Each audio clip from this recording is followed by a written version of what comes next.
Here we go. Welcome back to Boston has entered the chat. Travis Thomas, George Malecki, and Judd Sirott, our guy, here to talk Bruins offseason with us. Good morning to you, my friend. Good morning. Great to see you guys. Great to see you, Judd. I love this shirt. Thank you. How about that? A little Maradona. A little soccer love here. A little bright and early for us here. So look, let me ask you this. Obviously, a ton of things to talk about as it pertains to the Bruins this offseason, but I want to start with the coach because you kind of have to start there, right? What's your gut on that? Obviously, you know, what we do around here, we get inside information sometimes we don't. I don't have any feel for who the coach is going to be.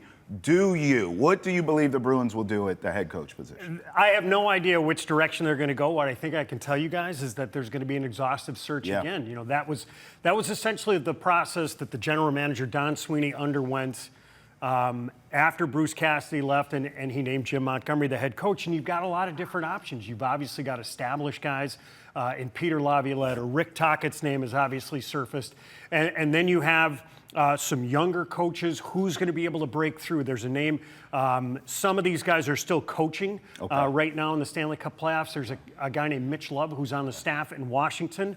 Spencer Carberry was, I think every team would like to be able to find, okay, who's the next Spencer Carberry? A good young coach who can do that stuff. His name has popped up. Mark Savard's name has popped up. I know there's a guy named Misha Donskov who's on Peter DeBoer's staff in Dallas. So he's popped up. You know, plus you have two in-house candidates that are still going to be considered in Joe Sacco and Jay Leach. So I think it will be an exhaustive search. And my guess is I have no idea when that guy will be named, but I think the Bruins, I think they'd like to get that guy in place before the draft takes place at the end of June. Yeah, it'll be a pivotal season coming up. They go into the retool, they get younger on the roster.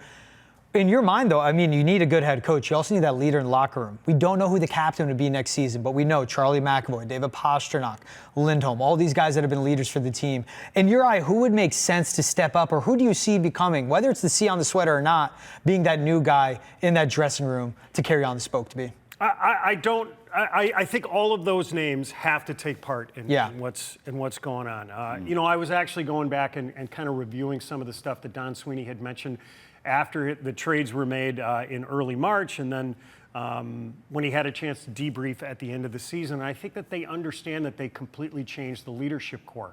And that said, I think what was clear in going back and listening to what Donnie had to say was that they need to be able to reinforce and surround David Pastrnak and Charlie McAvoy, Jeremy Swayman, the other veterans that are in that room with the right people. And two of the names that he mentioned from 2 years ago were Kevin Shattenkirk and James Van Riemsdyk. And the idea is that those were the type of veteran voices that came in and really helped that group.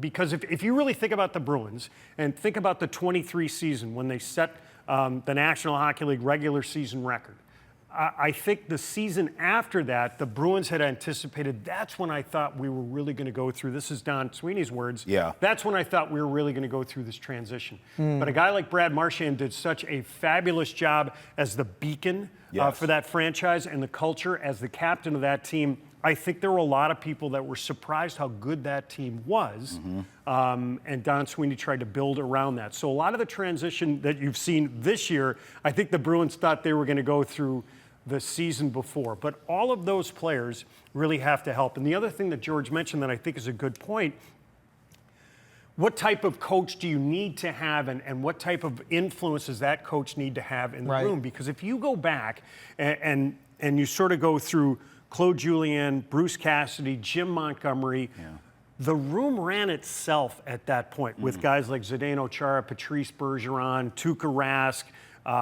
Brad Marchand, et cetera. That group, David Krejci, I don't want to leave him out. He also had a great secondary crew of leaders. Torrey Krug's name definitely pops in there. That the coaches, for the most part, they left the room to police itself. Well, now it's a little bit different because some of the leadership has changed. And I think one of the questions that when NESN was doing the coverage of the end of season press conference that was addressed with with Cam Neely. So what type of coach do you need? Do you need that coach to have much more of an influence in the room? And I think that they probably will at this point where the franchise is at. We saw the roster go from one of the older rosters, and what I liked about it, got young, and it is a long-term roster build. Bringing a guy like Casey Middlestat, good pro player, and this is something where that's where the coach has to there, go George, more. Because I don't think it's a long-term roster build. Yeah. I do think that the Bruins want to get back and be in the mix in the playoffs next season. That said, you know, they've had a chance to refurbish some of the pieces. You can choose the R word that you want. Yes. You know, for the most part. And yes, you need an infusion of young talent. I think the other thing that was kind of clear in listening to what was said at the tail end of the season, whether it was right after the regular season ended or after Charlie Jacobs and Cam Neely and Don Sweeney had addressed the media, is that they need much more internal competition, whether that's from the goaltending position. You know, Jonas Korpisalo should have played more. I think that there was a feeling that he needed to push Jeremy Swayman a little bit more. But that's what made the Bruins so successful, whether it was the goaltending position, defense, or at forward. They need more of that in order to fuel that internal competition and make this team better down the road. And I want to correct real quick. When I say the long-term rebuild, I think more of long-term foundation so they don't do this again in 2 to 3 years. And that's why I think when you get younger, you get faster, you set up that foundation where it's not going to be every 3 years kind of bottom out, go back up. It is what the Bruins are. Playoffs every year, 10 years, Stanley Cup contenders every year for long-term. But I see what you're saying. Yes, you know, I mean, you bring in a guy like Fraser Minton, who's a great example, and he's going to be a really good player, I think, for this organization. But to your point, George, if you sort of take a look, so the Bruins have 1 first-round pick this year. They have 2 first-round picks next year. If Florida advances and they beat the Toronto Maple Leafs, they will have 2 first-round picks the year after that. So that's 5 first-round picks over the next 3 years. Now, that said, the Bruins might not necessarily keep all of those picks. You know, those are assets for you to use, whether it's a trade. I know one of the things that you guys might want to bring up is I think the idea that there will be offer sheets that are out there in the National Hockey League. We saw that last year with the St. Louis Blues. The math is a little bit different. We can get into some of that. But you need to be able to have your own picks to be able to make some of those deals. And the Bruins, to your point, well, this is the opportunity to sort of restock. I think there was a stat over the last 7 years, the only team that has picked fewer times in the NHL draft has been the Winnipeg Jets. So the Bruins, listen, they've used those assets to try and get players to get them to a Stanley Cup title. You know, and at some point, and we've seen a lot of organizations who've been good for a long time, whether that's the Red Wings or the Blackhawks or the Penguins, the Kings are another example. At some point, they need to restock some of those picks and some of those players within their system. You're making me feel better, brother, because I'm going to tell you something. It is dark times right now. On the heel of a championship, it's dark times for the Celtics with injuries. It's not looking like they're going to repeat, certainly. The Red Sox were trying to get out of 500. Can we figure that out? The Patriots are in the midst of a rebuild. But you are giving some words of optimism here, positivity. In terms of the Bruins, we're not even using the rebuild word. It's like a retool almost, right? Revamp. Revamp. Refurbish. You right? know, Refurbish. you can use the R word. I will say here, the last couple of nights as a Boston fan, you know, watching what's gone on. I mean, you know, Javier Baez with a walk-off extra inning 3-run blast. Come on. Obviously, seeing what's going on in the next Celtics series and seeing Jason Tatum go down, it's been a little bit tough. But to go back to your point with the Red Sox, just to diverge a little bit in baseball. Let's talk ball. We can talk a little bit of baseball here, but I think in baseball, I know 500, you want to be better than 500, and the Red Sox are better than a 500 team, but I think history has shown that if you're able to go, you know, even into early July with a 500 record, you're still going to be in a hunt for the playoffs. And a lot can happen from that point forward. This team is certainly better than what they've shown, but as long as they're right around where they're at, they're going to be in the mix. When you look at what this offense put together for the Bruins this past season, you look at the defensive construction. Hey, knock on wood, get healthier. Elias Lindholm shouldn't be dealing with anything that he's, suffered an injury before the season began. Hampus Lindholm will be back out there on the ice. What is the addition you think this team needs to make in a player, not a particular name, but what do they need to add to make that top 6 better or maybe the blue line better?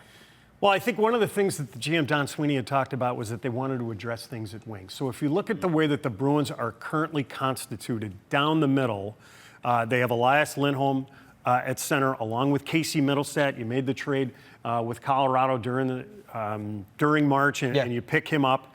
Then you have some questions as you lead into the bottom six. You've got Fraser Minton in the mix. Mark Kastelik has obviously played a lot of the middle, but he's also a guy who can play on the wing. But I think for the Bruins, can they add a dynamic piece at wing? So 3 of the names that will probably come up, as you look ahead to unrestricted free agency, Mitch Marner's probably the biggest name. And Toronto's certainly going to be challenged to keep him, even though the salary cap is going up. There's another guy, Nikolai Ehlers. I don't know, but you guys are watching the Jets and the Dallas Stars. Yeah. Nikolai Ehlers is a really good player. He's had some health issues over the past, but he's dynamic and he's fast. Brock Besser will be another name that will pop up. He's a right shot, been playing in Vancouver. He's a really good player and a goal scorer, but he's going to be available. And then if the Bruins, if we're going to go dive back into offer sheets and the possibility, there are a couple of restricted free agents that I'm sure are going to generate a lot of attention around the National Hockey League. Gabe Vilardi is another one. He's playing for the Winnipeg Jets. He was picked up originally from the LA Kings. He's a good right shot winger who has some versatility, and he can play on the power play. I think when you're talking about some of the additions that the Bruins want to make to add some skill, add some speed, they also want to be able to see if they can influence their power play, because the power play, to use the Bruins' word, last year it was dormant almost all of last season, and that's something that they need to correct. We only have 2 minutes left, but I wanted to ask you, because when the draft order was announced, Bruins fans were like, 7? Are you kidding me? What do you see this team doing at 7 overall? Is that a bad place to be or a decent place to be? You can definitely pick up a good player. I mean, Quinn Hughes was a 7th overall pick. A guy like Dylan Cousins, who's a really good player, was a 7th overall pick. Ivan Provorov, who's a really good defenseman. He was taken by the Philadelphia Flyers. He's in Columbus right now. He's a good pick. So you can get a good player at that level. And the Bruins haven't picked that high, I think, since 2010 when they picked up Tyler Seguin. But I want to go back in the big picture, because we talk about offense and some of the additions that the Bruins have to make. Sure. I think the identity of this team is still the way they defend, and that was the biggest issue for the team overall last season. Yes, you can talk about the power play and the offense and some of the issues that they had in their depth as far as the forwards were concerned, but they didn't defend the same way. If you can defend, you're going to give your chance. You can give yourself a chance every night, and you can put yourself back into the playoffs. That's the identity that the Bruins have to get back to. And you look at the defense, Charlie McAvoy, Hampus Lindholm, they weren't together after the Four Nations. Quick one I want to ask. Our producer, Ethan, won't kill me, I promise. But it was your first season as a voice of the Bruins with us at NESN. Obviously, your longtime radio voice of the Bees before. How was that first season, man? I had a blast, and hopefully that came through during every broadcast. And I can't tell you how fortunate I was to be able to work with a guy like Andy Brickley. Brick's been doing the games for about 30 years, but it's also a veteran crew with Brian Zaccello, our executive producer, Rose Marakian Wheeler, Pat White, and so many really talented people, camera, audio, graphics, TD, everybody who's in the truck. They made it so easy. So for me, I'm part of a team. Radio is a little bit different. TV's a team sport, as you guys well know. That's right. So it's finding your niche and trying to bring out the best in everybody that's around you. Yeah, you did a great job. Not a ton of highlights last season. You were one of them, my friend, and we appreciate you coming on with us this morning. The goal calls are always electric. That's right. Always electric. Yeah. Hey, look, the Sox lost another close game last night. We'll hear from the players, and George and I will break down what the heck went wrong again on Boston Has Entered the Chat when we come back. Come on, roll with us.